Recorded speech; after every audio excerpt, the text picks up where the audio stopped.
강장군님, 우동에 모텔 좀 많은 곳 있잖아요. 그쪽에 정말 좀 오래된 모텔이긴 하던데 2021년에 평당 4천만 원대에 거래된 사례가 있던데 그거에 대해서는 어떻게 생각하세요? 수익이 나올까요? 네, 일단 뭐 물건지를 봐야 되겠지만 네. 어떻게 생겼는지 그거부터 체크를 해봐야 되는데 네. 일단 저는 기간이 되게 중요한 것 같아요. 2021년 네. 이때 어떤 일이 있었나 네. 그걸 좀 되돌아볼 필요가 있을 것 같거든요. 어, 그럼 그때 어떤 시장이었냐? 상승장이었습니다. 아, 코로나로 인해서 굉장히 돈이 많이 풀리면서 네. 사람들이 부동산 투자에 진짜 광풍이 불었던 그런 시기가 있었거든요. 고대장님도 그때 저희랑 많이 다녔지 않습니까? 네, 많이 다녔죠. 그래서 그때 당시에 누가 네. 샀을까 이걸 좀 체크해봐야 되는데 네. 모텔 운영으로서 평당 4천만 원을 주고 샀다? 이건 있을 수가 없는 일이거든요. 네. 근데 그때 당시에 어떤 일이 있었냐면 아파트 가격이 올라가고 그 아파트를 대체할 수 있는 상품들이 유행하게 되면서 네. 그걸 지을 수 있는 땅들이 굉장히 몸값이 많이 올랐습니다. 거기에 이제 대표적으로 생활용 숙박시설이 있었거든요. 네. 해운대 하면은 가장 필요한 게 숙박이잖아요. 네. 그래서 주택수 포함도 안 되고 생활용 숙박시설 이런 것들이 유행을 타면서 그런 건물을 지을 수 있는 땅을 깔고 있는 건물이 있죠. 오래된 거, 네. 명도가 필요 없는 거 그런 것들이 막 팔리게 된 시기가 있었죠. 그때가 2021년이었는데 그 정도 가격이면 지금은 한 1억 정도 나오던데요. 8천에서 1억 정도. 네.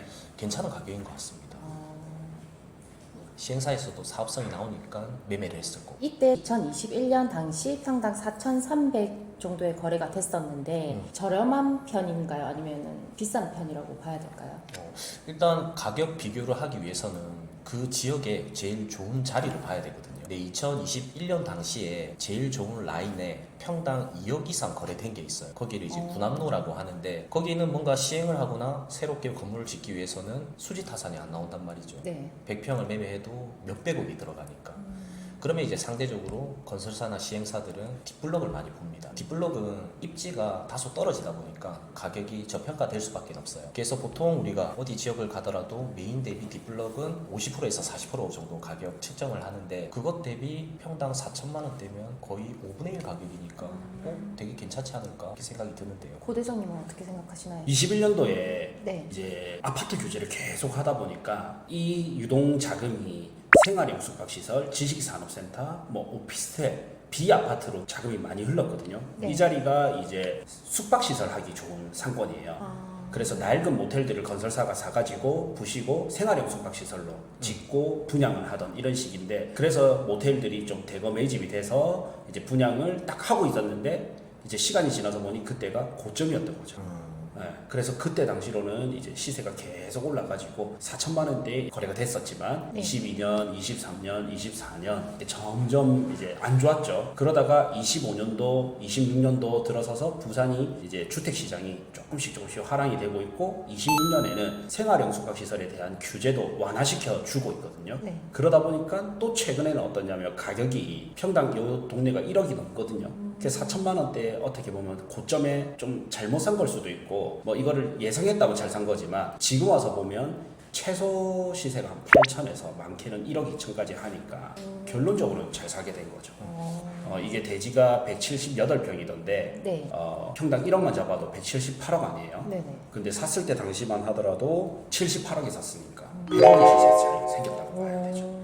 근데 이게 이제 시작이거든요. 부산은 이제부터 사실 상승하고 있고 잠깐 정고점 나오면서 조정을 겪고 있지만 저는 더 상승할 거라고 보거든요. 네. 그러면 시세가 오르기보다는 지금은 호가하지만 이 호가가 결국에는 시세가 돼서 매각까지도 되지 않을까. 그래서 100억의 시세 차익이 달성되지 않을까 싶어요. 지금 들어가는 건 어떤가요? 지금 싸게 들어가든지 네. 이제 해운대가 사실은 너무 부담이기 때문에 분양성이 더 좋은 곳이 있거든요. 네. 예를 들어서 지금 개발 흐름 자체가 해운대구 중심에서 지금 수영구 네. 중심으로 넘어가고 있거든요. 그렇다고 해운대가 죽는 건 아니지만 수영구가 광안리 쪽에 해운대 못지않게 뒤쫓아오고 있기 때문에 지금 산다면 광안리를 사는 게 좀 더 낫겠죠. 광안리, 밀락동, 남천동 이렇게를 보는 게 더 유리하겠죠. 감사합니다. 이제 범인력 두 분은 어떻게 생각하시는지 좀 궁금했습니다. 요 동네가 평당 시세는 평당으로 하면 메인도로 기준, 역세권 메인도로 상업 지역 기준으로 시세가 한 8천 정도 하거든요. 진짜 비싼 거는 1억도 나오지 않아요. 그렇죠. 네, 충분히 나오죠. 그래서 원래는 부전동보다 여기가 오피스 건물들이 많다 보니까 부전동보다 더 상권이 셌거든요. 부전동은 사실 시장들이 있고, 근데 미래가 치면 이제 부전동이 좋고, 그래서 여기를 8천 주고 사고 부전동을 8천 주고 산다면 같은 가격이면 나는 부전동을 살 것 같은데, 이미 가격이 사실은 4천만 원대 나온 순간 부전동은 나중에 8천 주고 사서 1억 6천이 되려면 세월이 필요한데, 얘는 원래 시세가 8천 정도 하던 게 지금 4천이니까 네. 그냥 시장이 조금만 회복돼서 원점으로만 돌아와도, 시장이 그러니까 본점까지만 회복이 돼도 2배 수익이 나잖아요. 그래서 나는 되게 좋다고 봤거든요.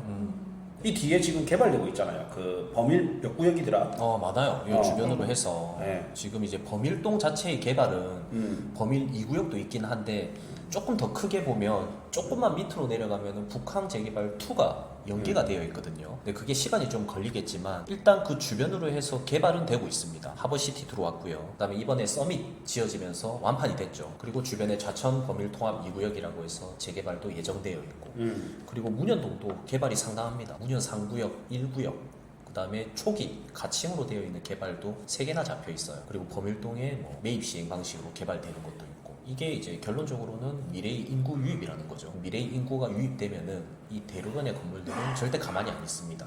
뭔가 지어 올려서 상품화 시켜야 되거든요. 그러면 이제 대로변 같은 경우에는 상품화 시킬 수 있는 것들이 병원이라든지 학원이라든지 큰 대형마트라든지 할 게 너무 많아요. 그래서 그런 것들을 대비해서 미리 사놓고 나중에 그런 게 완성이 됐다 하면은 그때 가공을 해서 만든다든지, 혹은 그 만들 사람한테 되판다든지, 이 전략들을 여러 개 짤 수 있다는 거죠. 지금 제가 강정구님 얘기 중에 확인해 보니까 네. 이 건물 바로 옆으로 바로 초인근에 네. 범일 2구역이 개발되고 있고, 아. 이게 관리 처분인가도 떨어졌거든요. 그렇죠. 그다음에 그 위에 범천 1-1구역이라고 해서 얘도 약간 준대장급이에요. 아이코닉인가? 네. 제가 하이엔드 아파트. 힐스테이트 하이엔드 들어오거든요. 일군 건설사도 들어오고, 바로 옆에 범일 3구역이라고 해서 이편한 세상 범일 들어와서, 그거는 이미 어느 정도 분양 거의 다 했죠. 맞아요. 약간 고분양이었는데 분양이 많이 완료됐습니다. 이름이 특이합니다. 국제금융센터 시티로 이름이 되어 있더라고요. 그러니까 이제 문현동 자체 범일 범내골을 금융센터로 뭔가 업그레이드 시키려고 하는 그 준비인 것 같아요. 문현동이 이제 금융혁신 도시인데, 이게 퍼져가지고 사실 산으로 퍼지기가 힘드니까 네. 이게 평지. 동천을 끼고 평지 쪽으로, 그리고 1호선 라인 따라 퍼져가지고 여기가 범일동이지만 범일국제금융시티, 그러니까 금융시티로 계속